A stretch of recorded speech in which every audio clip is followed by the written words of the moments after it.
we are arriving at Rangitoto Wharf after a 25-minute ferry ride from Auckland.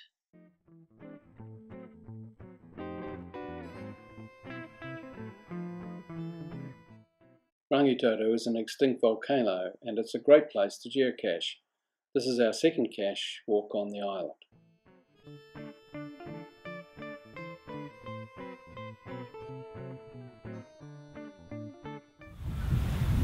We've just landed on the island and we're about to start our walk along the path to Mackenzie's Bay.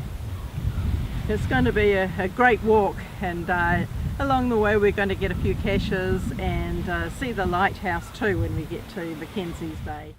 We started our walk along the coastline past old batches. New Zealanders call a small holiday home by the sea a batch. One of these batches is set up as a museum to record the history of this once busy island community. As the island is now a sanctuary for rare native birds, the batches are being removed, with only a few still being used as holiday homes.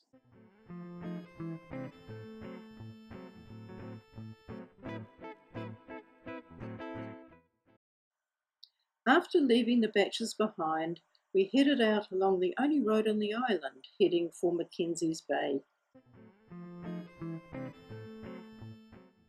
We detoured off the road to visit Flax Point to find a cache called Blackbacks on Rangi, which is located near a large black-backed gull nesting colony.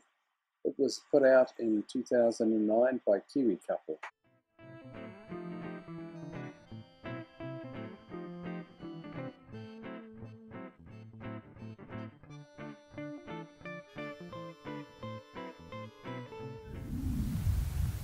Found it!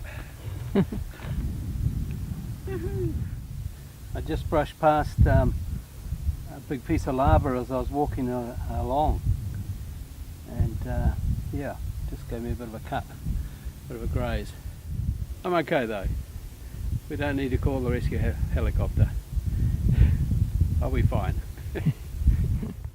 The paths on the island make walking easy, but if a cache is located over the lava flows, it can be very slow going. One or two are located 200 metres or 650 feet out across these sharp rocks.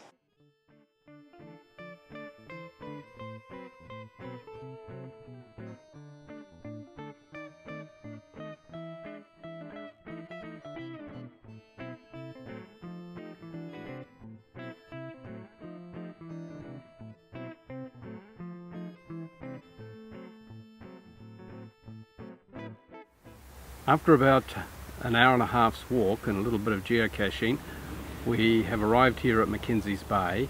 It's a lovely bay. You can go swimming, you can have lunch there, and there are some nice geocaches to find in the area as well. What we're going to do is we're going to take the drone up and show you Mackenzie's Bay and the lighthouse.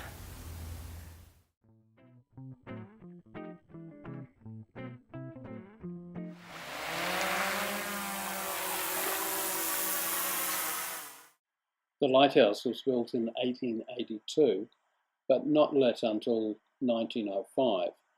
At night it flashes red every 12 seconds. It stands 21 metres tall, or about 69 feet. Nowadays it runs on solar power.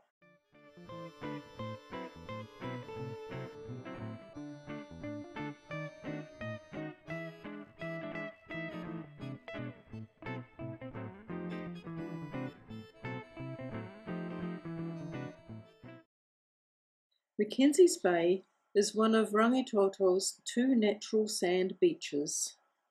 The trees that cover the island form the largest Purakawa forest in the world.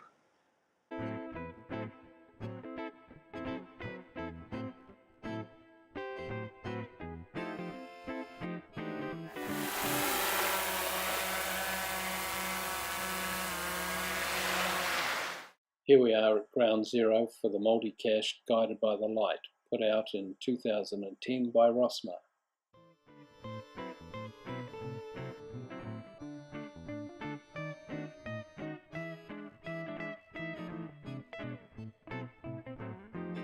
Yay, we've found the cache and it wasn't too difficult, so that's good. What have we got? We've got the log book here. That's good. Oh, even room for something else. Which I can't get out. No, it's not coming out. Perhaps it's just a rattle. And we'll sign the log. Oh no, there's no log book. Never mind, we'll contact oh yes, hold on a sec, hold on. It's not the final. No, This is right. a multi. I've just got the coordinates, guys. This is exciting.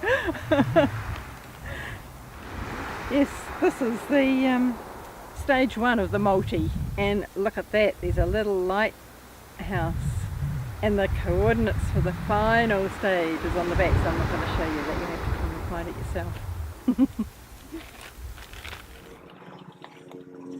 See you later. Bye! Use your whistle if you need to. Bye up! Oh.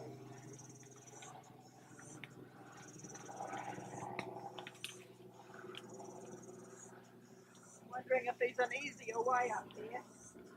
Could be.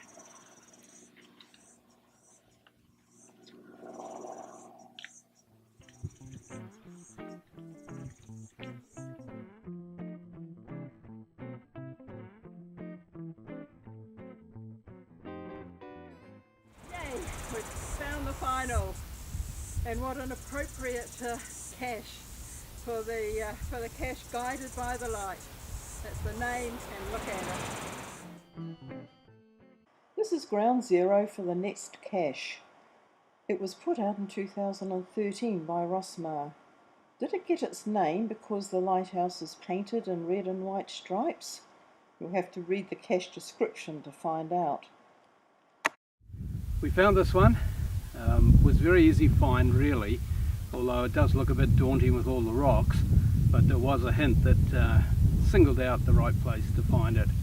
A lot of the caches on Rangitoto Island are just off the path and easy reach. They're almost park and grab. Others are much more difficult. If you have to head out over the lava, then it's a much more serious sort of a hunt. But this one was nice and easy, so we'll sign the log.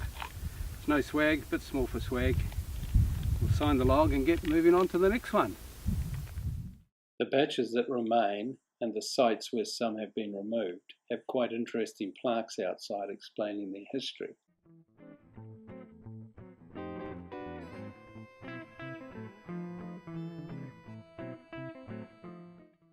We returned to the wharf intending to visit the cache Rangitoto batches, put out in 2008 by Tramper Ted, but realised we had a smiley on this one, so we'll leave it and the other great caches on this walk for you to discover.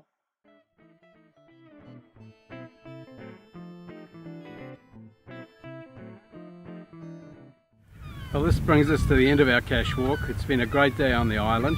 We have found a good number of interesting geocaches, seen some really nice sites, and we're just waiting here for the ferry to come and pick us up to take us back to Auckland.